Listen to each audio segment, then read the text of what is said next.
Susi. ¿Y qué tal si solo siente? Canalizadora Vero, sacerdotisa Bella.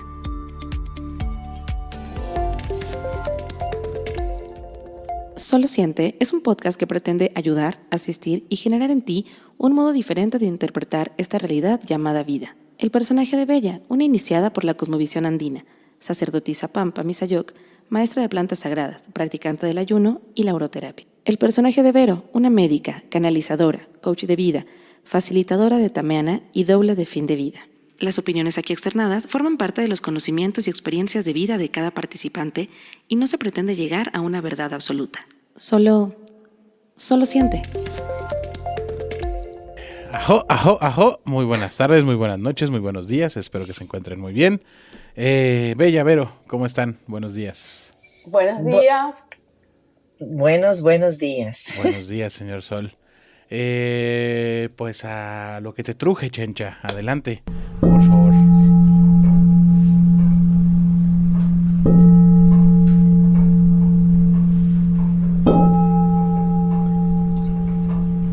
Tu problema es la duda.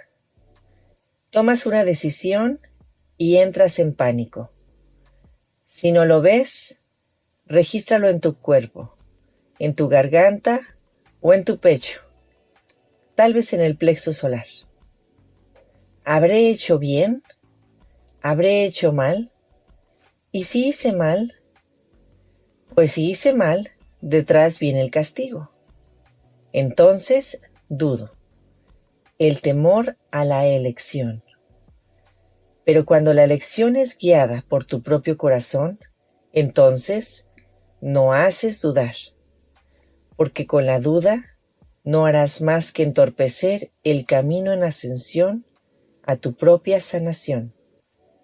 La duda, o el miedo, que es lo mismo, no viene más que obstaculizar este camino.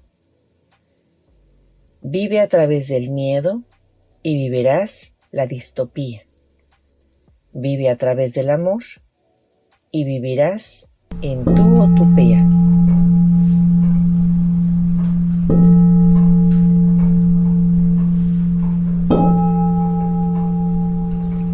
Bueno, yo voy a traer algo que sucedió hace ratito, justamente, con Vero.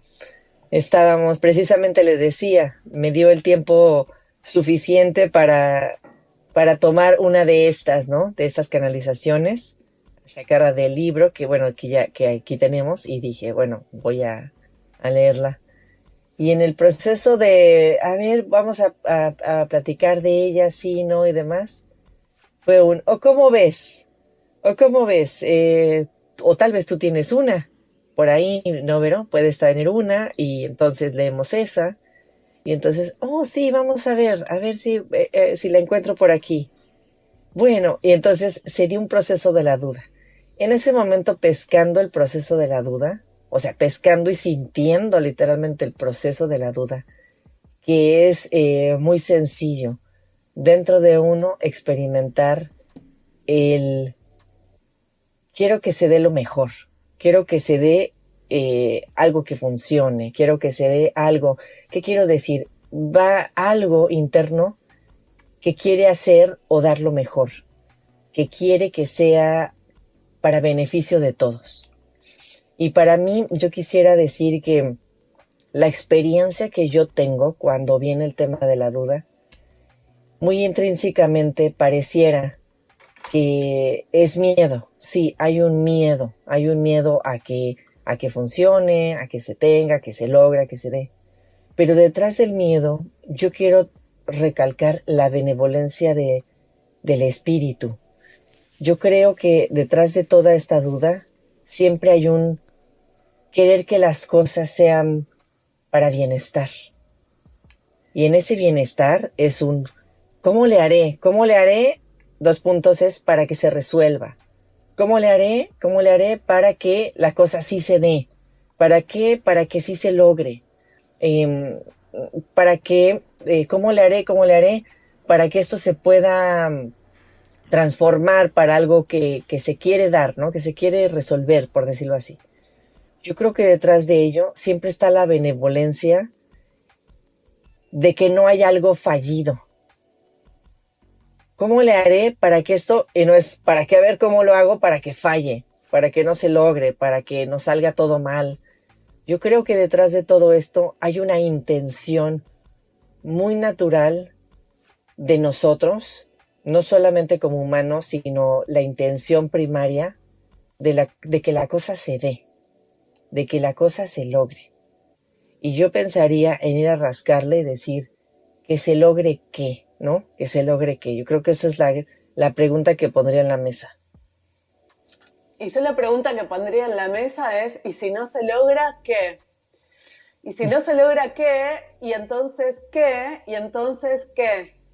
Ir a una cadena de el entonces qué. Porque de esa manera podemos ir profundizando en cuál es el miedo último detrás de esa duda. Entonces, ¿y si sale mal, qué pasa? Entonces, ¿y si al otro no le gusta, entonces qué pasa? Entonces, ¿cómo me siento yo si al otro no le gusta? Y entonces, si al otro no le gusta y el otro se va, entonces, ¿qué me pasa a mí? ¿Cómo me siento yo con el rechazo? ¿Y entonces qué?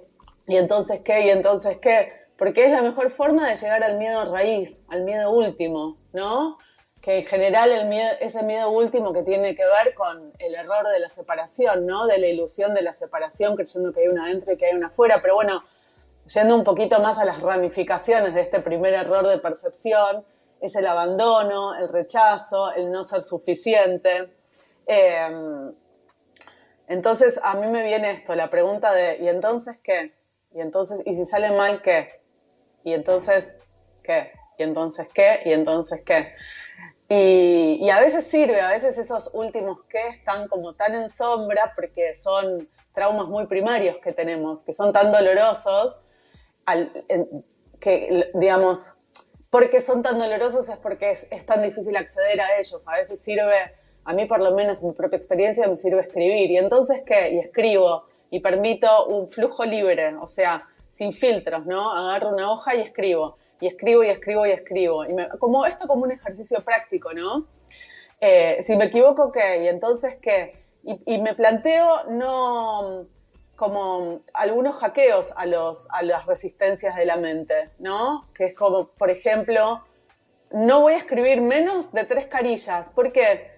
Porque si yo decido dónde dejo de escribir, voy a permitir que esos mecanismos de resistencia se activen y que eso que está queriendo ser purgado, ese miedo último que está queriendo salir, no pueda salir, porque se activa la resistencia. Entonces, me planteo, escribo, sin levantar la virome. No es que levanto la virome y me quedo pensando, sin levantar la virome, más que para cambiar de palabra a palabra, obviamente, y escribo 3 carillas y que salga lo que salga. ¿Y entonces qué? ¿Y entonces qué? Y si no sale nada, no importa. Hoy tengo que comprar 3 patatas, 5 paltas, 4 y después sigo. No permitir espacios. Y eso es una forma es como cuando tenemos náuseas y vamos a vomitar, la purga física. No lo podemos controlar a eso. Por más que querramos, hay un flujo que puja por salir. O sea, ¿quién puede detener un vómito? Nadie, es imposible. Es justamente la pérdida de control absoluta. Entonces, de alguna forma, la purga de esta información, de esta emocionalidad que está en sombra, hacerlo lo más parecido posible a un vómito, ¿no? Sería como un vómito de información a través de la palabra. A mí eso como una herramienta práctica me parece súper útil. No menos de 3 carillas. Y si no sale nada, no sale nada. Pero hasta las 3 carillas no paro. Y después la dejo reposar. Y después la leo. A ver, yo quisiera entender más esto porque tal vez en nuestro lenguaje, bueno, digo nuestro lenguaje en español mexicano, eso, que es una carilla. ¿Qué es una carilla? ¿Y qué es un virome? Exactamente. Bueno, una lapicera, un lápiz. Y carilla es, tú tienes una hoja que tiene 2 carillas, un lado y del otro. Como una hoja, o sea, una parte frontal de la hoja. La parte frontal y la parte dorsal. Ajá, o sea, entonces tú le dices carilla, o sea, una hoja. Tú no puedes escribir menos de 3 hojas. Una hoja por delante y por detrás. ¿No? Una hoja y media. Hoja y media, ok. Órale, sí. Con las medidas. ¿Y virome? lapicera o lápiz, algo para escribir. Una pluma. Ok, Ajá. ok. Una pluma. Un bolígrafo, ok. Un bolígrafo. Ok. Entonces tú dices escribir toda una cara, un lado de una hoja, del otro lado, y otra nueva hoja del otro lado. O sea, 3 páginas. Esa es la palabra. 3 páginas. Pero el tamaño de letra es muy grande, ¿no? Para aguantar esas 3 hojas, o cómo lo vas haciendo. O no le... Quiero El hacer corta la perezoso. tarea, sí, corta la tarea. Yo ahorita con lo que están diciendo, yo Es un siempre... trabajo. Yo Es siempre un trabajo, obvio. creo que siempre como cuando vislumbro algo o algo así, probablemente por experiencias laborales, ¿no? Que trabajé mucho en organización y logística de eventos y todo eso. La parte de siempre ver el peor escenario era como lo que siempre vislumbrabas, ¿no? O sea, yo siempre veía la catástrofe o un portazo o que alguien entrara o cosas así. Ese era como el escenario, ¿no? Obviamente estás a la expectativa de que no pase, ¿no? O sea, como ahorita lo que decía Vero, ¿no? Bueno, y si no pasa, bueno, si no pasa, bendito Dios, ¿no? O sea, que bueno, pero uno siempre está como preparado, o al menos para el peor escenario. Entonces yo sí me quedé mucho con eso y a veces cuando me dicen sobre algún proyecto o sobre algo, no sé, oye, voy a ponerme a vender, no sé, gelatinas, ¿no? Y lo primero que empiezo a pensar es, no sé, es primavera, estamos a 35 grados, eso no se va a cuajar, se le van a hacer agua, ¿no? O sea, yo empiezo a ver toda esa parte como la que no, y ya eso, No se puede, ¿no? no que él no se pueda, es un escenario que es factible, ¿no? O sea, no es decirte que no va a pasar. Sin embargo, sí te digo que dentro de los múltiples escenarios que puedan existir de llegué, vendí y está, ¿no? Y ya se fue, y ya pues, se hizo. Existe el escenario de que pues se te vayan a hacer agua todas las gelatinas y no vendas ni una y ya valió, ¿no? Y en balde te paraste, ¿me entienden? O sea, no te pinto un mal escenario, te pinto un escenario que tal vez no es el escenario que esperas. Pero muchas veces el tener esa mentalidad te ayuda a que cuando pasa eso, lo sepas cómo afrontar, ¿no? Porque no es lo mismo que llegues así te avienten como el borras así de, órale, pues ahí está, ¿no? Y a ver, resuelve, ¿no? Bueno, si pudiste haberlo planeado, decir, bueno, mi plan B sería mi plan D sería ¿no? Esa es la parte, creo que cuando planeas las cosas, de ver ese escenario es como importante, te puedes prevenir, más vale prevenir, ¿no? Entonces, no sé si iba por ahí la lectura o yo entendí muy mal, pero veo sus caras bien, así como, ¿de qué? ¿De qué está hablando este? Pero bueno, sáquenme de mi duda, o no sé si no fue duda, no sé. Ya. Ese fue un tema paralelo, Ok, paralelo, perdón. paralelo al tema de la duda. Pero yo creo que la duda se viene manifestando en el, no sé si de eso se trataba, ¿no? Yo creo que aquí está la duda presente donde señalas tú. No sé si de eso estaban hablando. Entonces, esa es la duda. Esa es la duda de saber si eso es o no es. Así de sencillo. O sea, la duda siempre está en las conversaciones, incluso. O sea, terminamos diciendo, bueno, no sé si ta. Bueno, tal vez, bla, bla, bla, bla, bla, bla, bla. Como que nos va acompañando la duda en nuestro presente, en nuestro continuo. No sé si lo logran percibir cuando las personas a veces compartimos cosas. Pero la duda es la que abre la puerta a la interacción. ¿A qué? O ¿cómo ven ustedes? ¿No? Ahí viene la duda, es la pregunta, es donde viene a ponerlo en bueno, se abre el camino para la interacción. ¿De quién? De la mente. Sí, pero la duda también se puede malinterpretar. ¿A qué voy?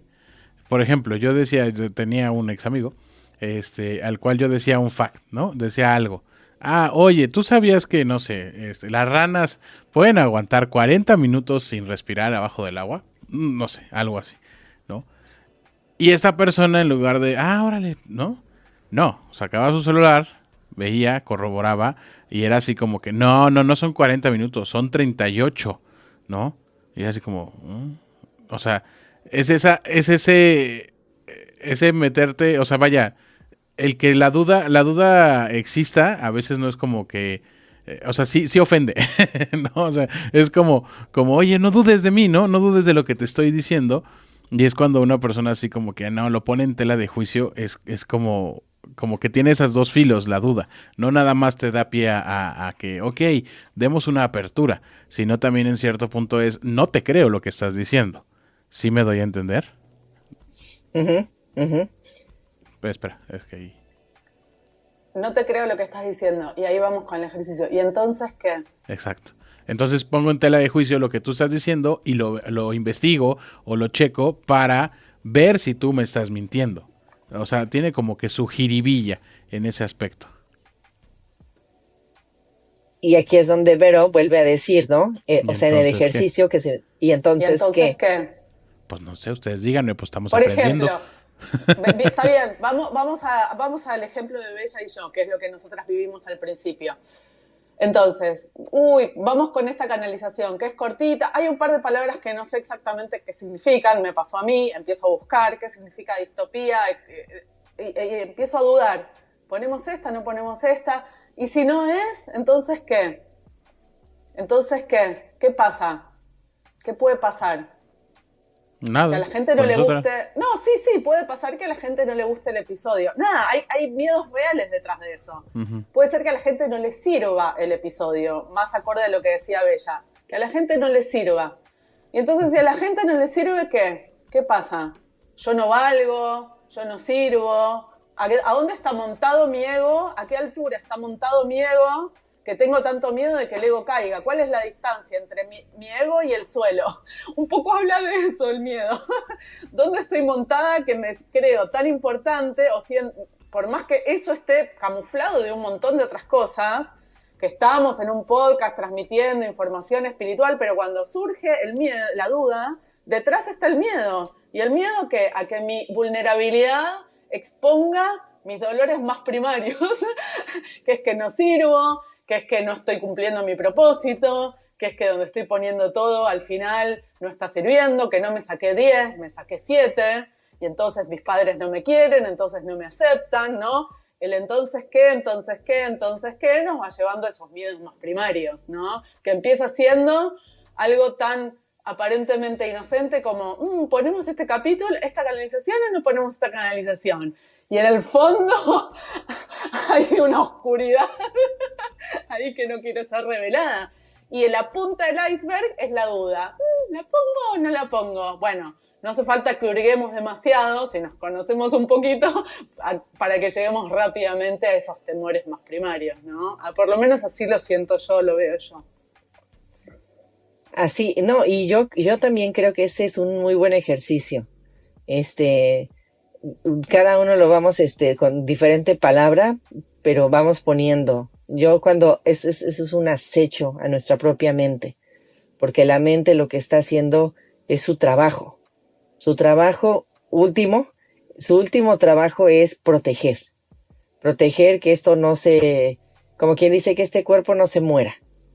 Entonces está protegiendo como dé lugar, siempre está atenta, aunque parece que está dormida, está atenta. La sobrevivencia siempre está atenta a que hacemos esto, bueno, pero no sé si no sé si sería buena idea, no sé si es la mejor hora, no sé. Y viene este ejemplo, ¿no? Bueno, ¿y qué podría pasar si no? ¿Y qué podría pasar? ¿Y qué podría pasar? ¿Y qué podría pasar? Y ahí viene la mente que dice, bueno, es que, ¿qué tal si vamos de camping y nos quedamos sin comida? Bueno, ¿y qué pasaría si entramos en ayuno? Bueno, pero ¿qué tal si nos empezara a doler el estómago? Bueno, ¿y qué pasa si nos duele el estómago? Bueno, ¿y qué tal que no tenemos un doctor cerca? Y bueno, y entonces empieza a ser el hilo conductual, como dice Vero, en descubrir que tenemos muy intrínsecamente un miedo, y el miedo es a sobrevivir. O sea, es no quiero morirme. ¿Por qué? Porque el que me abandonen implica como un mamífero que somos, el que me voy a quedar sin nadie, sin tribu. Y si no hay tribu, ¿cómo nos protegemos? ¿Cómo nos protegemos en grupo, en manada? Es más fácil que seamos predados por una persona que nos ataque. Entonces queremos estar en grupo. Decía Maquiavelo que somos un ente social por naturaleza. Y es evidente no porque somos simpáticos, es porque necesitamos del grupo, de la tribu para la sobrevivencia. Pero llega un momento en que decimos, o sea, la salida de ello es darnos cuenta que el predador no existe como tal, que el predador no es más que nuestra propia idea del predador y de que va a venir a atacarnos y de que nos va a venir a hacer, ¿no? Sino es como es que vemos estos personajes que tienen una buena relación con un tigre o una buena relación con una serpiente y que la tienen y la traen enredada en el cuello y todos estamos aterrados, ¿no? Bueno, en este caso, siendo muy como por animales, pues somos el único animal que somos depredador de nosotros mismos, ¿no? O sea, a diferencia de la escala, ¿no? Entre los animales, ¿no? Un tiburón no se come un tiburón, por ejemplo. Pero un humano sí mata a un humano, ¿no? Entonces, y se los comen a veces también. Entonces, creo que esa parte, eso que parece inverosímil y que parece como, ¿cómo? Pues sí pasa, son los alcances que tiene, justo, digo, ya no estamos viendo un poquito, o no lo sé, pero ayer justo estaba grabando Argonautas, y en Argonautas hablamos sobre los campos de concentración, ¿no?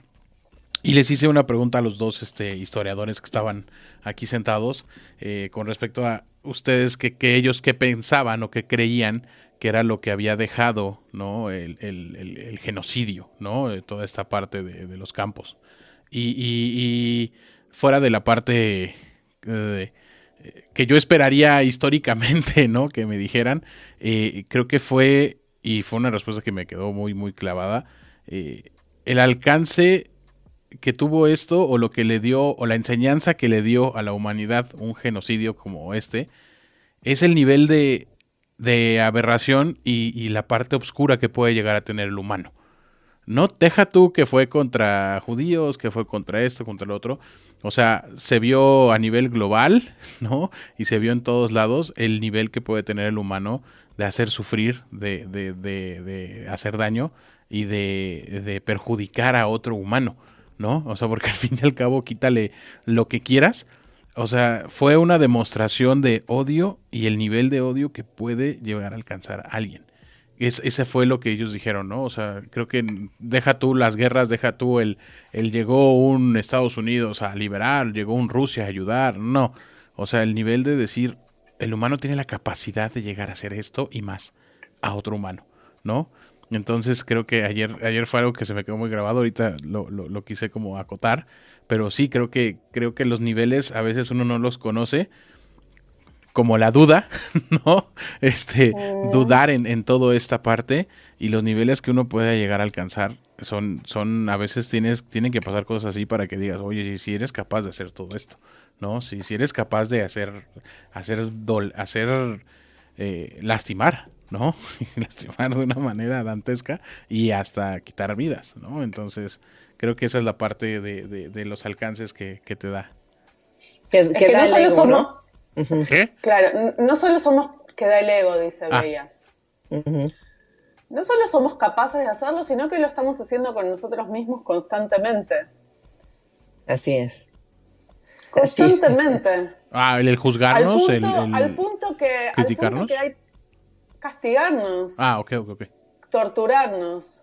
La mente nos está torturando constantemente. Este miedo a no ser amados, a ser abandonados, a ser rechazados, a la muerte de quien creemos ser. Porque acá estamos hablando de alguna manera, Bella habla del cerebro reptiliano que se activa, y es verdad, hay un mecanismo de supervivencia que constantemente está evitando la muerte, hay una pulsión de supervivencia, pero después también está el cerebro límbico, que es la muerte de la identificación con quien creemos ser. Entonces el otro nos puede mostrar aspectos nuestros que nosotros no queremos que sean vistos, que tememos que sean vistos, que hemos ocultado. La mente como la muerte, como la muerte de nuestro ego, de nuestra identificación con quienes somos. Y entonces, de alguna manera, esta mente, este ego, no la mente, el ego, constantemente está a ver, este mecanismo del pensamiento compulsivo, de crear los peores escenarios, pero no hablo del ejemplo de las gelatinas, donde tú simplemente estás contemplando posibilidades para tener herramientas para evitar que eso suceda por una cuestión práctica. Okay. Acá estamos hablando de huir de un león imaginario durante toda la vida, que somos nosotros mismos, y ese temor, ese autocastigo que nos estamos infligiendo puede llegar a tal punto de que nuestro cuerpo se termine matando a sí mismo, como puede ser un cáncer, una enfermedad autoinmune. A ese punto, pienso por ejemplo en las enfermedades autoinmunes, ¿no? Para llevarla más al plano del cuerpo, que no es más que un reflejo de nuestros procesos mentales. ¿Qué es una enfermedad autoinmune? Es el cuerpo atacándose a sí mismo, es el sistema inmunológico del cuerpo que no reconoce el cuerpo mismo como propio. Pareciera ser que algo externo a nosotros nos está atacando al punto que nos puede llevar a la muerte. Hay enfermedades autoinmunes que pueden llevarnos a la muerte. Por ejemplo, la esclerodermia, no importa, solo un ejemplo. Enfermedades autoinmunes que nos pueden matar. Somos nosotros mismos acabando con nuestra propia vida. No hace falta ir al holocausto, porque no existe afuera, no existe adentro. O sea, lo que sucede afuera es una proyección de lo que somos capaces de hacer en nosotros mismos y lo hacemos.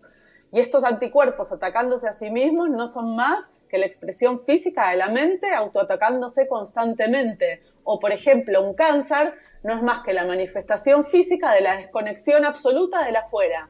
Entonces hay un grupo de células que se desconecta por completo del resto del sistema, que es el cuerpo, y se empieza a reproducir sin ningún tipo de límite, porque no mueren. Las células tienen un mecanismo que se llama apoptosis, que es muerte celular programada. Las células están preparadas para autoaniquilarse constantemente, pero porque necesita espacio para otras células. Así es como sucede en la naturaleza, todo nace y todo muere. Las células del cáncer pierden la apoptosis, ya no quieren morir más. Es el ego que no quiere morir y que empieza a ocupar más espacio, más espacio, más espacio, más espacio y metástasis, y se va para todos lados del cuerpo hasta que literalmente termina con nuestra vida. Esto que creemos ser, que es nuestro ego, que somos nosotros mismos, termina con nuestro templo, el espacio donde estamos habitando, ¿no?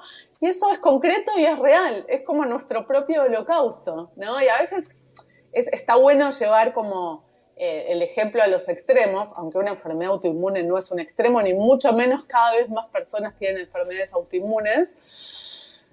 Y le podemos echar la culpa a la comida, al ambiente, a lo que quieras, pero bueno, prima la mente por sobre todas las cosas, creo yo. Eso está sucediendo aquí y ahora constantemente. Nuestro propio holocausto. Hace falta ir al 1945.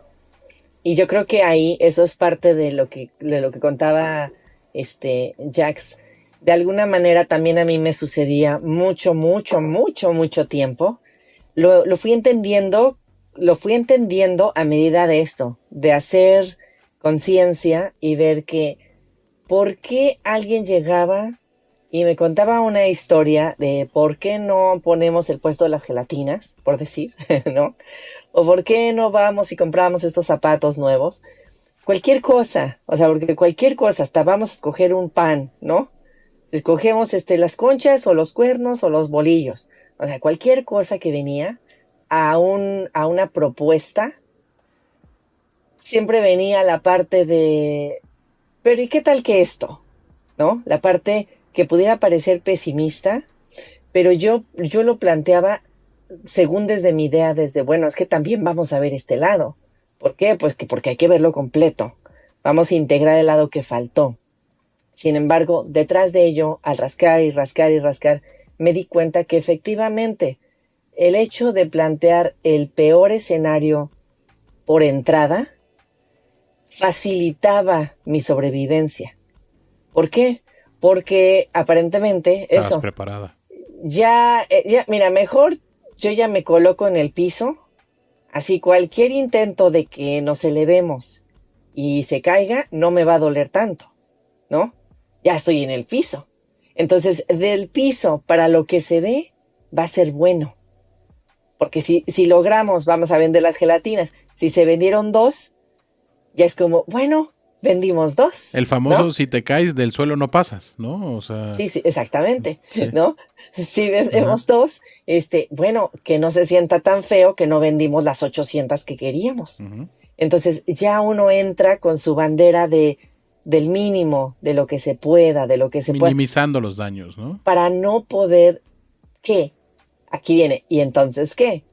Experimentar el fracaso, experimentar la derrota, experimentar el que no vendimos, experimentar la pena o la risa de todos, ¿no? El juzgamiento. Al final, detrás de todo y de cada cosa, hay algo que se va escondiendo, el ego diciendo, ¿y qué pasa si todos se ríen? Bueno, pues no me van a querer. ¿Y qué si no me quieren? Bueno, pues ya no me van a invitar. ¿Y qué pasa si no te invitan? Bueno, pues ya no tengo grupo. Bueno, ¿y qué pasa si no tienes grupo? No sobrevivo. ¿Y qué pasa si no sobrevives? Muero. Muero como han muerto mis animales. ¿Por qué? Porque ya somos esa conciencia animalística. O sea, el cuerpo tiene memorias cuando fuimos atacados, atrapados en la trampa en la selva. Hemos sido toda, porque es la misma conciencia, incluso la de los animales. O sea, es una misma conciencia dividida en diferentes experiencias. Una de ellas es ser lava, por ejemplo. Otra de ellas es ser un jabalí. Otra de ellas es ser bella. Así, estas son diferentes expresiones, pero sigue siendo la misma conciencia. Entonces, el ya tener acceso a esa conciencia, de que ya como manada he sido atrapada, ¿no? Por un cazador, me posibilita. Entonces, la posibilidad habita en mí. Aquí yo invitaría a observar. Pero si es así, también la posibilidad de que yo sea un corredor y logre ser el ganador de la carrera, también habita en mí simultáneamente. O sea, las dos posibilidades de que venda todas las gelatinas y de que solo venda una, las dos habitan simultáneamente en mí. Una es de que trate de sobrevivir, mejor me digo que no vamos a vender, para así si vendemos una, no sienta tan feo. Y la otra es un posibilitarme a creer que es posible vender camiones y camiones de gelatinas, ¿no? ¿No? Como la persona que yo me recuerdo ver una película en donde la mamá trabajaba, estaba tan ocupada, era tan complicado con su bebé, era madre soltera en el momento, que se le ocurrió hacer este puré de manzana y manifestarlo, y era la historia de cómo se manifestó el famoso Gerber, ¿no? Y que fueron millones de Gerbers en el mundo, que fue una respuesta en un momento ante varias mamás que empezaron a trabajar.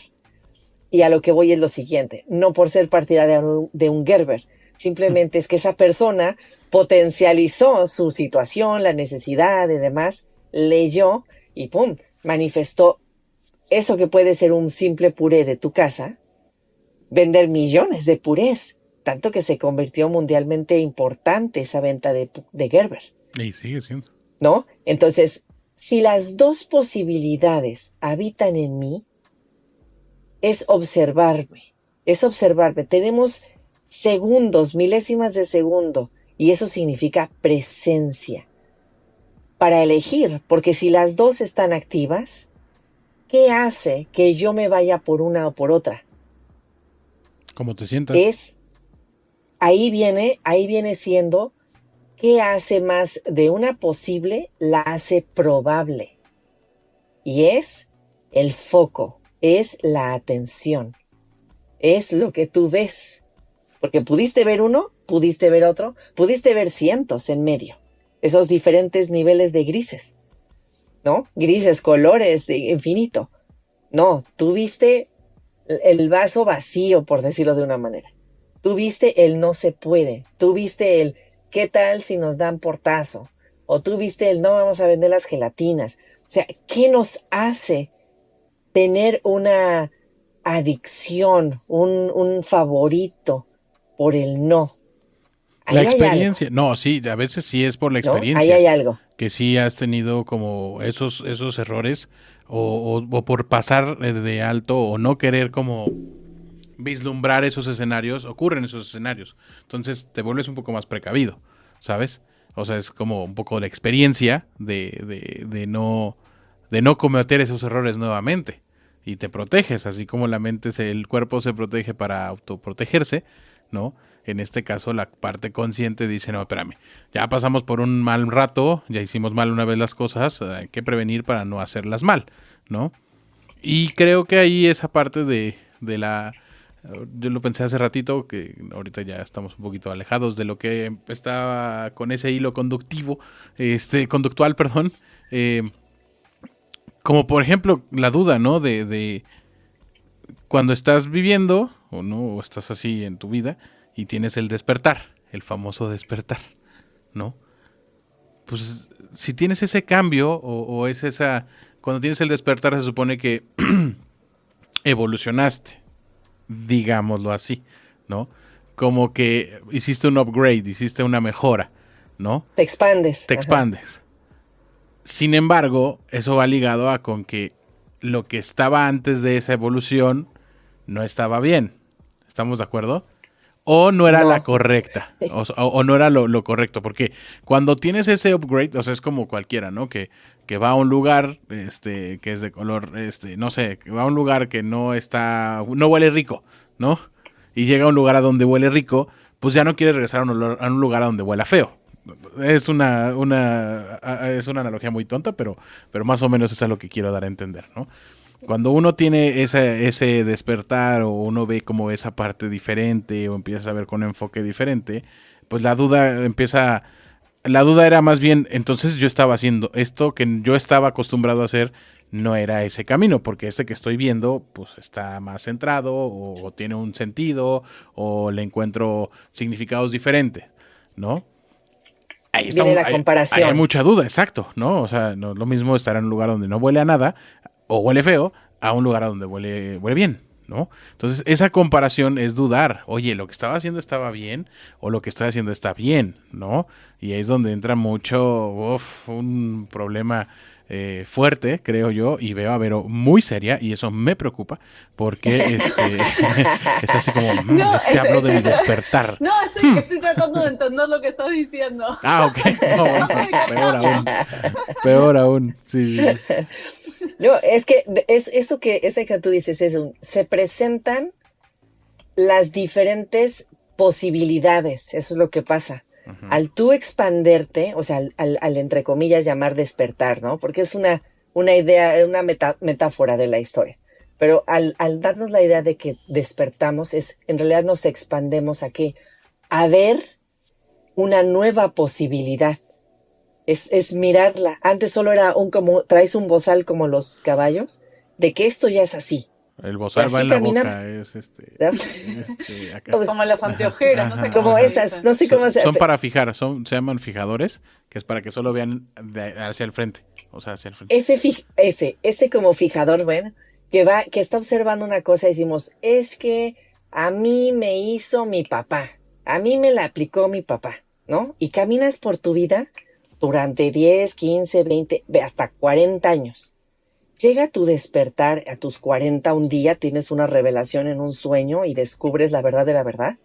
Y te das cuenta que no te hizo nada, que tú traes cargando ahí toda una historia, observas la situación de tu papá, de dónde vino el ancestro del ancestro, de dónde tú reencarnaste del ancestro, o entiéndase, empiezas a tener la realización y te expandes la información.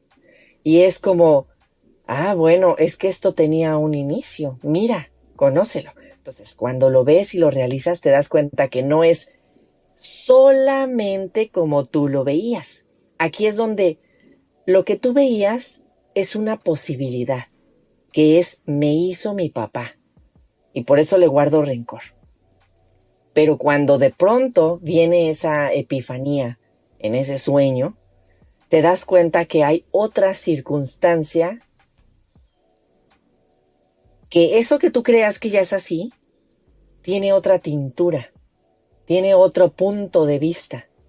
Entonces ahí te expandiste ¿de qué? de este punto de vista donde estaba, más el nuevo punto de vista donde estoy.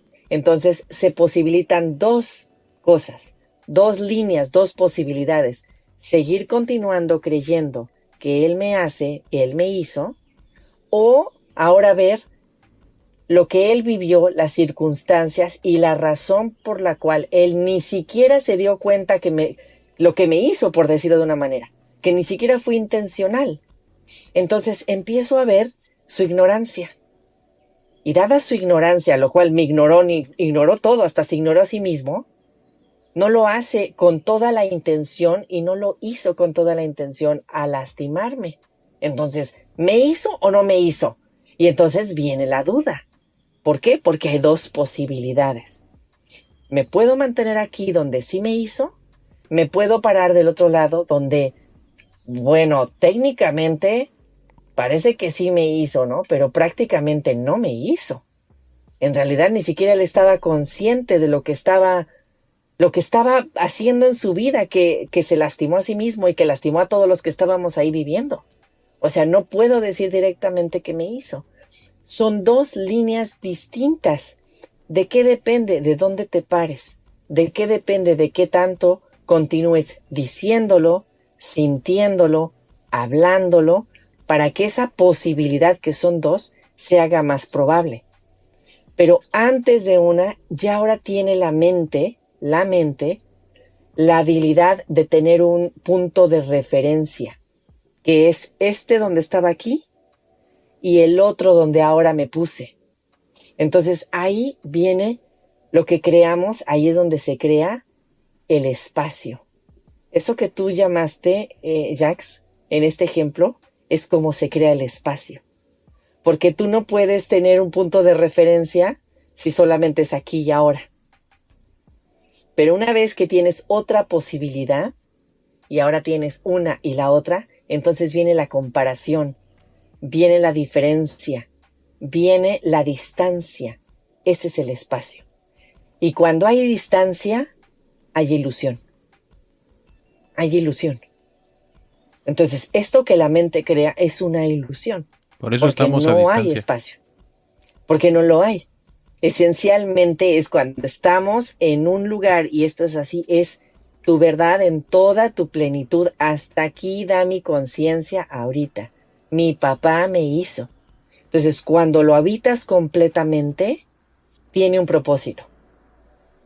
Ahora ya te expandiste y ya viste una nueva posibilidad. Habítalo. Ahora, ¿cuál es? Va a decir la mente. ¿Cuál es la verdad? Y la más alta verdad de la verdad de la verdad que yo he observado en ese sentido es que es esto y lo otro simultáneamente. Las dos cosas están pasando al mismo tiempo, porque es un observador que se acomoda en un lugar y se acomoda en el otro lugar. Visto como un ejemplo, imagínate que estás en un reloj. La flecha que está a las 12, que estás parado en el 12, pero estás mirando al centro. Y si mueves la flecha al 3, ahora desde el 3 se ve diferente, pero aún así sigues viendo el mismo centro. Las dos cosas están simultáneamente sucediendo. Están viendo el mismo centro, está sucediendo, las dos son flechas, pero las dos están desde un punto de vista diferente. Eso es la multidimensión. Eso es la multidimensión. Y somos multidimensionales. Entonces, cuando la mente quiere agarrarse una, sufre. Ahí viene la duda. Y cuanto más se agarra una, más impulso para ir hacia la otra. Ahora, ¿eh? ahora mi hermano me ve como, No, ¿qué está sí, ya diciendo se esta? volaron en esta, sí. Okay. La recta flecha, ustedes, pero bueno. La recta flecha. Sí, Pero yo creo que en el nodo de todo esto está entre el juicio, ¿no? El creer que hay algo que es mejor que el otro, hay algo que es mejor que suceda que el otro, ¿no? Entonces entramos un poco en lo que tú decías, Jax, ¿cómo era que decías? Que entonces me anticipo para que no me anticipo para que no me suceda, porque ya me pasó prevención. el miedo, el miedo es perfecto arquitecto e ingeniero en construir aquello que es temido, ¿no? Un poco el arquetipo de la mitología de Edipo, que para evitar una situación dio toda una vuelta que lo condujo exactamente hacia esa situación.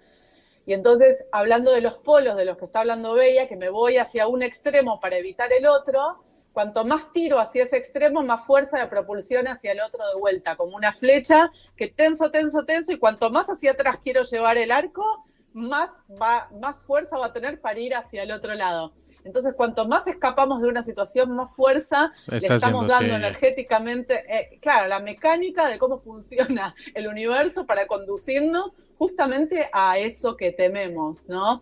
Y ahí viene el centro y la neutralidad. Y el entender que, volviendo un poco como a la duda de, ¿y si hago esto? ¿Y si hago lo otro? Que está el juicio de que uno es mejor que el otro, ¿no? Entonces, para evitar uno, me polarizo hacia el otro y voy a terminar en eso que temía. Entonces, entender que no hay elección buena y no hay elección mala. Que tome la decisión que tome, esté en la hora 3 o esté en la hora 9, siempre voy a estar mirando hacia el centro. Y tarde o temprano, en realidad tarde o temprano no es que voy a llegar, nunca me fui de ahí. 3, 12, 6, 9, es toda una ilusión desde el centro mirándose hacia afuera. A Jax le explotó la cabeza. Sí. No, ya ustedes andan muy muy metafísica, ubicaciones, Ay, tiempos. no, pero es tan concreto, yo lo vivo tan concretamente. Imagínate, no sé, estás en una hamaca paraguaya y viste cuando, creo que di este ejemplo una vez, una hamaca paraguaya y viste cuando te... ¿Hamaca paraguaya? ¿Cómo es una ¿saben hamaca lo que es? paraguaya? ¿No? Hamaca es esas telas que se cuelgan de un árbol y del otro y tú te acuestas y se mueven. ¿Una hamaca? No, son una paraguayas. tela, pero son pedazos muy grandes de tela, no es una hamaca como un columpio. No, hamaca que es como, quedas como un plátano, ¿no? Eso, como un plátano. Sí, una hamaca. No nos decimos hamaca, ¿no? Pero bueno. Entonces, imagínate que tú te agarras me acuerdo que una vez tenía una mesa y me agarraba de la mesa y me tiraba hacia ese lado como para propulsarme, para ir, y cuanto más podía tirarme para un lado, más propulsión había para el otro lado, ¿no? Entonces es muy concreto para mí esto, o sea, en pensarlo en la vida cotidiana, en las decisiones que hemos hecho en nuestra vida desde el miedo. ¿A dónde nos han conducido las decisiones que hemos tomado desde el miedo? Por ejemplo, para no repetir, a mí me pasó en mi propia vida, que para no repetir la historia de mi papá de pérdidas, entonces tomé una decisión que creí que era opuesta y sería todo lo contrario a lo que mi papá hubiera hecho. ¿Y dónde terminé? Exactamente en el punto donde había terminado mi papá. Porque en realidad los polos no están lejos el uno del otro, se tocan. Entonces yo creo que me estoy alejando y en realidad estoy yendo exactamente hacia ese lugar, ¿no? Entonces para mí también un ejercicio práctico es pensar, porque en realidad las decisiones, cuando surge la duda, para mí la pregunta es esta decisión, ¿la estoy tomando desde la confianza o desde el temor? Y ahí se anticipa el resultado. Si es desde el temor, estoy haciendo un camino de regreso hacia eso que temo. Y si es desde la confianza, puedo construir algo nuevo.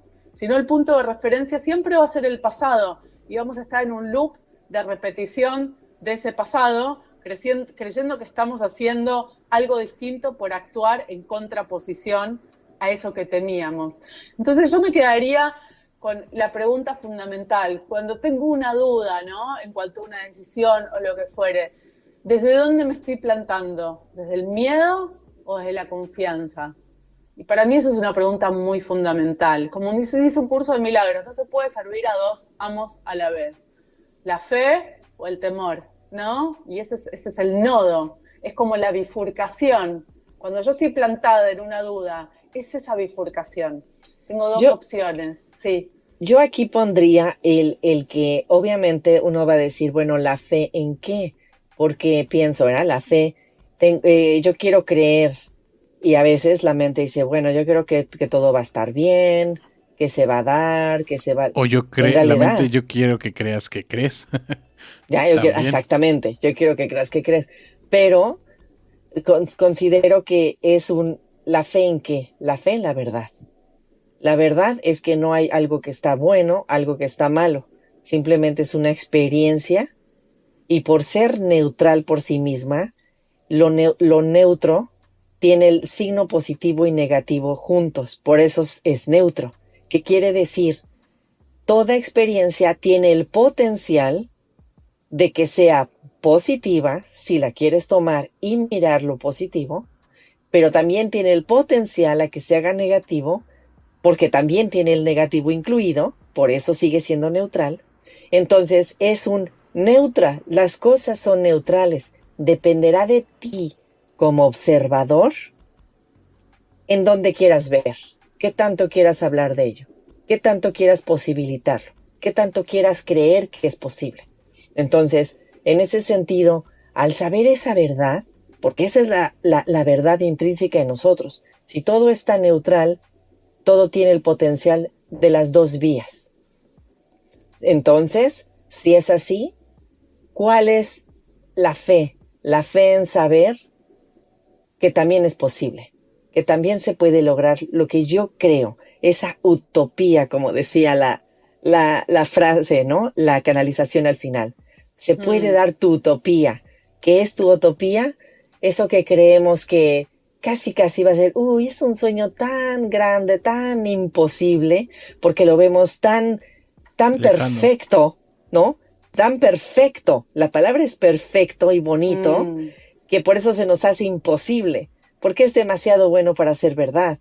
Demasiado tan perfecto que es difícil alcanzarlo, ¿no? Porque en la verdad, la idea de la perfección, claro que también es posible ese potencial del positivo, del mega positivo.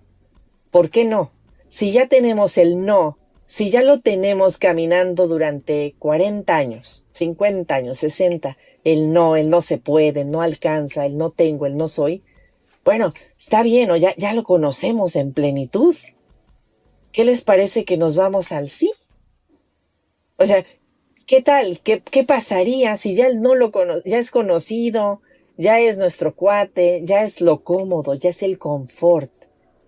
¿Y qué pasa si vamos al sí? Bueno, el no ya lo tienes, lo que sea, cualquier pasito es ganancia. Entonces, ¿por qué no ir por el sí? ¿Por qué no ir hacia el positivo? ¿Por qué no darnos esa oportunidad? ¿Y qué tal que si al darnos esa oportunidad posibilitamos el positivo, porque ahora sí lo vemos, y entonces nos llevamos la utopía a la casa, ¿no? La utopía de la casa. Y acá yo agregaría una palabra que aparece en la lectura, que es la palabra castigo. Y que yo creo que para poder ir hacia el sí, primero hay que desarmar por qué no, estamos en el no, ¿no? Y yo creo que la raíz de estar en el no es el no merecimiento. ¿Y el no merecimiento qué es? El castigo. Merecemos castigo, porque aquí dice, y si hice mal, pues si hice mal, viene el castigo. El castigo es el no merecimiento. ¿Cuál es el extremo del no merecimiento? El castigo. O sea, no se puede ir más allá del no merecimiento. No solo que no recibo lo positivo, sino que me castigan. Mi propio holocausto, un poquito como hablaba Jacques, ¿no? Entonces, entendiendo que partimos de una cosmovisión donde nuestra mente nos cuenta que merecemos castigo por el solo hecho de existir, entrando a esa raíz de esa cosmovisión, es la única manera de desarmarla. Porque si no, sigue actuando en transparencia y no nos damos cuenta que estamos eligiendo desde ese lugar y que estamos vivenciando o percibiendo la realidad desde ese lugar. Y en tanto permanezcamos creyendo que somos tan no merecedores que hasta merecemos castigo, qué difícil movernos hacia el sí que dice Bella, de que merecemos lo mejor y merecemos la perfección. Entonces yo creo que hay un requisito previo que es para el cambio conductual de movernos hacia el sí, que es un cambio cognitivo, que es la percepción, cómo estamos percibiéndonos en relación a la vida. ¿Nos sentimos merecedores de todo lo perfecto o nos creemos que merecemos un castigo, ¿no? Me parece como otra pregunta más que nos puede llevar como muy hasta el fondo de este miedo. ¿De dónde surge el miedo? Pues yo lo que merezco es, lo que merecemos es terminar este capítulo porque ya dudamos mucho, ya abrimos muchos universos, Ya merecimos muchas cosas y creo que es momento de terminarlo. Así que, Vero, Bella, muchísimas gracias. Espero que estén muy bien. Gracias. Hasta luego. La próxima. Adiós. Si quieres una canalización, guía o acompañamiento personalizado, contáctanos a solosiente369@gmail.com. Muchas gracias por escucharnos. Este podcast fue traído a ustedes gracias a Sanssouci Producciones. Nos escuchamos la siguiente semana. Excelente día. Bye.